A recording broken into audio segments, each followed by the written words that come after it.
Hey guys, welcome back to K2H YouTube channel, Knives to Have. Today I'm gonna review something different, not a knife. I'm gonna be reviewing a backpack made by Maxpedition, and it's called Vulture-II. In addition to being a knife enthusiast, I also like photography, mountaineering, and rock climbing. So these three activities take me to various places where I need to have a good backpack that's modular and that's capable of attaching certain components to it so that I can do photography and video work easily. The typical technical packs that you find at REI lack that kind of capability.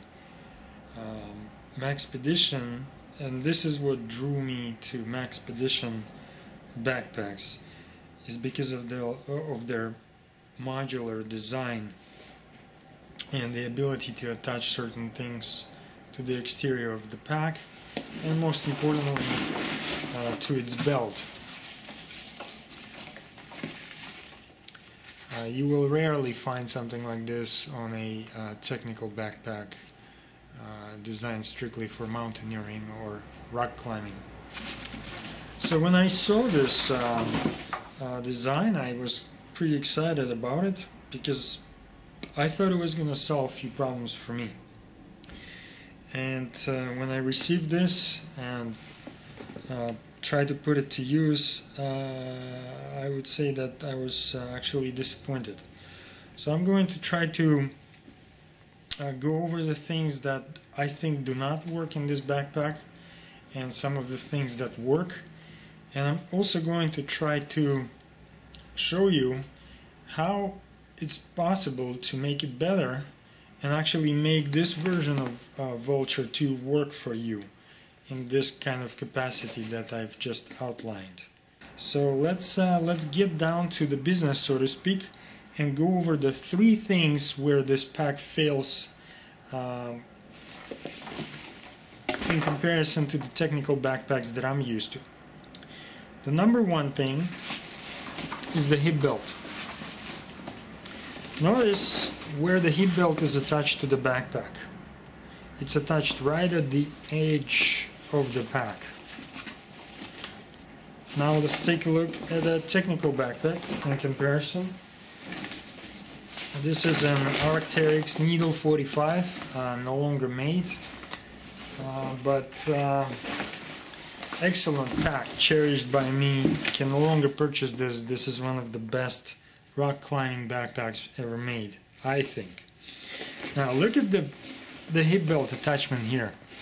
The hip belt is not attached to the end of the pack, but it's attached right here to the lumbar area of the backpack. Also notice the back panel design.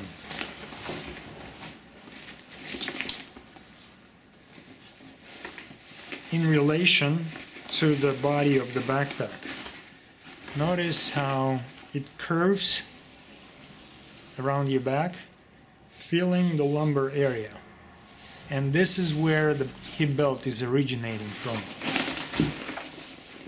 Right? So when you put this on, the hip belt is not constricted by the edge of the backpack because it's originating from the center, from the lumbar area. So it has the ability to clip around your waist and form a proper loop, because this is the shape of our waist.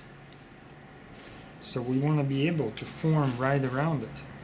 If the hip belt is attached to the end of the backpack, we will create a square.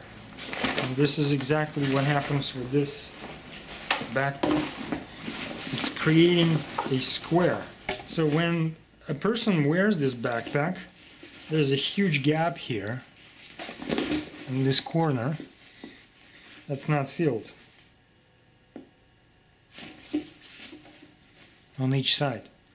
What this results in, it's a It causes a nasty problem as you keep walking with the load.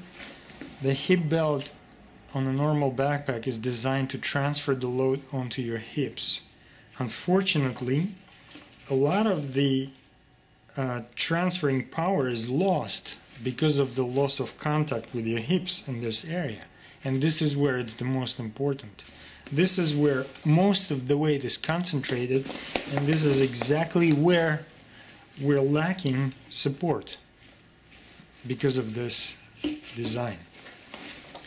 So that's number one. Number two is the compression straps. Now, let's take a look at this strap, how it works. Is you press on the area that needs to be compressed, creating a slack in the system, and then you take that slack in with the other hand, compressing the load. Well, in this case, because of the way this compression strap is sewn to the backpack, I am forced to press on my back panel rather than the front panel. And what I'm compressing is not the back panel, I'm compressing the front panel. So what it's doing is creating this gap here, and the front panel stays straight. It's the opposite of what needs to be happening here. Now let's take a look at a technical backpack and see how it performs with the compression straps. Again, let's take a look at the Arc'teryx needle. Notice that the female portion of the strap is on the back panel, and the male portion of the strap, the portion that we actually need to compress, is on the front panel. So when you try to compress this pack, you're simply pushing on the front panel and pulling on the strap, and the back panel stays where it's supposed to be while the front panel gets compressed. Let me put something inside so it's more obvious as to how it performs. Alright, so here we have a backpack that needs to be compressed, right? Normally what I do is I lay it down like this, I press on the front panel, and I pull on the strap, right? Compressing the front panel, rather than, in this case, compressing the back panel. All because this is a simple mistake of how the strap is oriented. Here, the female part is on the back panel. This is the right way to do this. And here, the male part is on the back panel. So we're compressing the wrong side of the pack. All I had to do is switch this around, and it would have performed much better.